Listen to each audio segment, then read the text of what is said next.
Hi, my name is Earlene Smythe, and I was recently diagnosed with breast cancer. I'm a third-generation horsewoman. I grew up on a horse farm in northern New Mexico. I am a horse trainer, and I teach riding lessons in Weatherford, Texas now.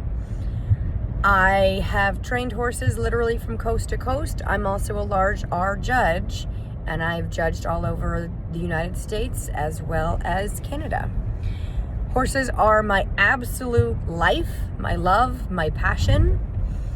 My husband and I moved to Texas in December of 2025, and in February of 2026, I was diagnosed with breast cancer.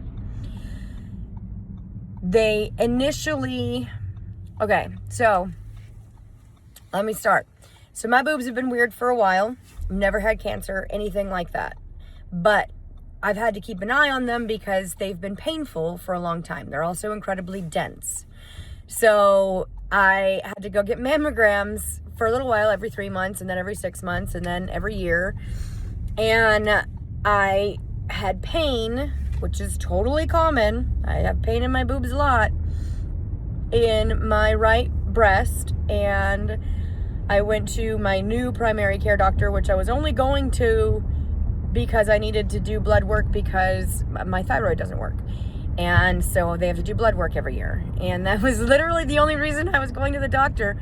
But I happened to mention that I'm having pain in my right breast. And he said, okay, well, since you're new here, you need to get doctors anyway. I'm going to send you to a place to get a mammogram. And I, rolled my eyes internally because mammograms never do anything for me other than hurt. And my boob already hurt, so I was kind of concerned. So I went in, I had the mammogram, and it did hurt. Wow. And they found a calcification, or little teeny tiny calcifications. I've never had that in my boob before. And so they said, well, I think we should biopsy this. He said, I don't think it's going to be anything, but better be safe than sorry. And I said, okay, fine. So they did a biopsy. It took them 2 weeks to get it back to me, which was a little odd. And then when they did call, as it turns out, breast cancer. It's invasive carcinoma, both lobular and ductile, ER positive, PR negative, HER2 positive. So it's moderately aggressive.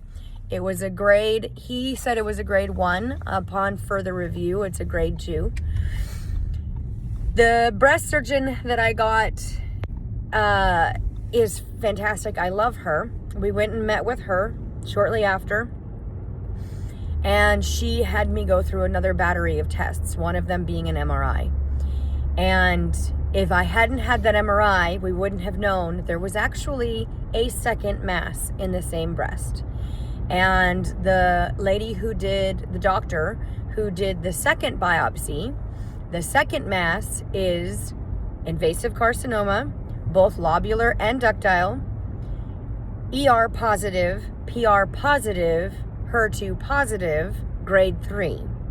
So it's a lot more aggressive little guy in there. And she told me that unfortunately, not all doctors recommend getting an MRI.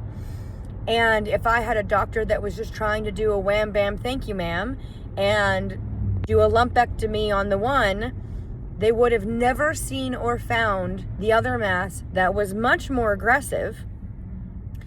And, when you don't find that breast cancer doesn't kill you, it's when breast cancer spreads that it kills you. So if they had done a lumpectomy, taken out the first one that was moderate and left the second one that was much more aggressive, my story would be a lot different. But because they scheduled me for the MRI and then a PET scan and, all of the things, we now know exactly where everything is, how big everything is, and what we're dealing with. So advocate for yourself, but also get a good doctor. If you don't like their vibe, if you don't like what they're about, if they're very flippant and they're not listening to you, you be flipping right back. Okay, thank you, bye. There's a lot of doctors. Find one that listens to you and, go and do what they say. So back to me. Moved to Texas to restart my farm and got diagnosed with cancer. So I have fabulous friends like Sylvia, who has offered to help and spread the word. And I am forever grateful for that, because I'm trying to start a business. I'm trying to get my farm up and running again. I'm trying to build my clientele. And I'm also dealing with this. So I'll have chemo for 6 rounds of chemo, and then a double mastectomy, and then possibly more chemo, definitely radiation, and some immunoblockers and all sorts of stuff. So it's going to be a rough summer, but we're going to get through it. And I don't know any other way than to just keep trucking. The only thing that's really scared me, and that scares me way more than the cancer, is not being able to pay my bills and losing my business, my car, my house, and everything else. When I started this journey, I did not have good insurance. It was terrible. It doesn't pay for surgery, didn't pay for chemo, didn't pay for more than 6 doctor visits a year, which we ate that up in a week once I was diagnosed. So money is the scariest thing. Finances is the scariest thing. So a dear friend of mine started a GoFundMe. The GoFundMe said, if you're trying to raise, $30,000, start with 14, which doesn't make sense to me, but that's where it started. I've had so many people donate, and it has made such a huge difference. It's enabled me to get different insurance. I still have to meet the out-of-pocket. I still have to meet the co-pays and the, what's the first one, Dave? That's my husband, Dave. He's fantastic. He's my everything.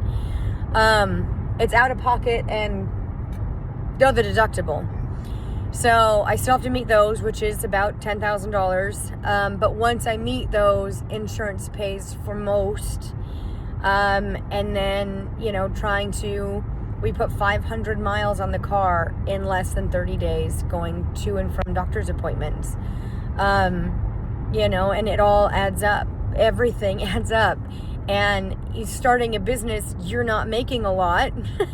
And then, bam, you have, octuple the bills, and you're still not making that much. And you have the possibility of, being sick after chemo, and, taking some time off after having a double mastectomy. And in the horse world, as we all know, if you're not working, you're not making money.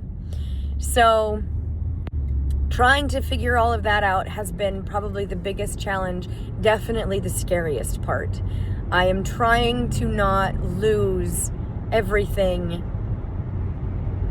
because of cancer and because of the costs of cancer. So that's where I'm at. That is my life as we know it. I have a YouTube channel, the Nitty Gritty Titty Committee, and I am keeping everybody updated on there. And, everybody keeps telling me, well, you have such a positive attitude, and, attitude is everything. And why wouldn't I be positive? Okay, I got dealt a card, the cancer card. I'm not going to wallow in it. I'm not going to, I did cry about it. I will cry about it. I'll still cry about it. But I'm not going to live there. I'm not going to unpack in that place. I'm going to keep on trucking because there's no other option. And I've got a whole life to live after this. And I got a lot of horses that need me. And I got a lot of riding students that need me. And we're going to keep on trucking. And we're going to be fantastic after this. It's going to be a rough few months. And then we got to keep trucking. And we're going to keep trucking right through. What do they say? When you go through hell, keep going. That's what we're doing. We're just going to keep going. And we're going to find silver linings, and we're going to have fun while we do it. No hair, just in time for summer in Texas. Built-in air conditioning. See? Silver linings. All right, guys. It's a little snippet of who I am and what I'm going through. And if you have any questions, if you have any comments, again, the YouTube channel is Nitty Gritty Titty Committee. And I'm on Instagram and Facebook. And if anybody else is going through this, I am happy to share. I'm happy to chat anytime. Thanks for listening.